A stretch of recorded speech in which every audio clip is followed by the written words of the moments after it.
First and foremost, guys, plain and simple, is the single arm cable lat pull down. A lot of people don't know that you can do this, but you can just go ahead, put a simple cable, like, you know, the little attachment, the handheld attachment, onto the lat pull down on either side. Do it one at a time and really focus on that contraction.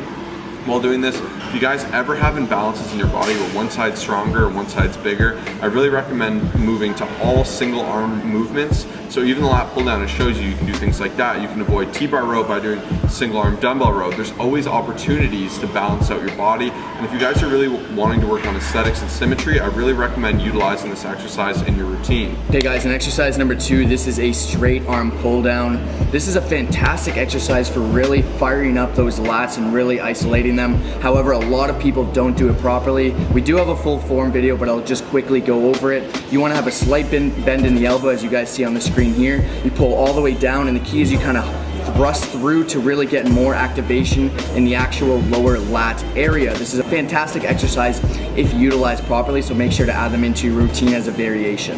Next one, guys, is wide grip reverse lat pull down.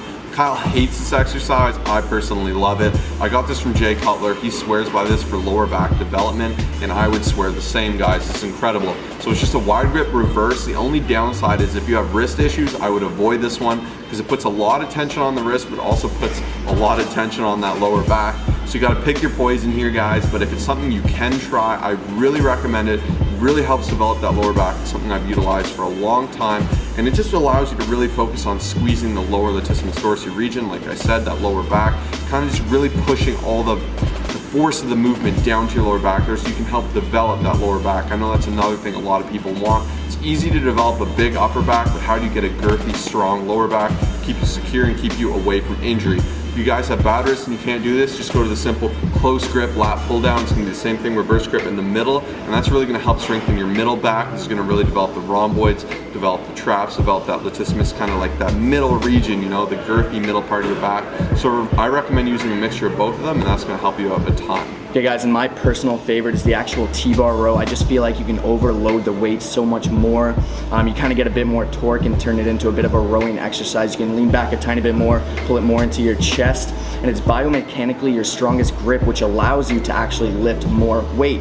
So with that being said, I like to kind of do it as a little bit of a burnout after the actual lat pull down, so I highly recommend trying this variation. Number 5, guys, is the alternating lat pull down. This thing is a beast. I'm serious, you have to incorporate this into your training. It's cool because I like to think of it as kind of like you're scraping one lat down while balancing with the other. So you start here, you'll have, like you guys can see, I have my one arm up.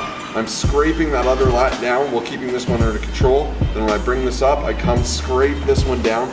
And it's like that single arm movement. We're gonna get a ton of work there in the lat. We're also having to stabilize with the other arm. So it's keeping both arms in the movement. I'd recommend going really light. Doing this as a burnout, I'll do about 30 reps as a burnout, and it just kills your back. It's the nail in the coffin, the nail of this video, and I really, really, really recommend this more than like majority of exercise I recommend. So that'd be like 11 out of 4 on my scale of 1 to 10.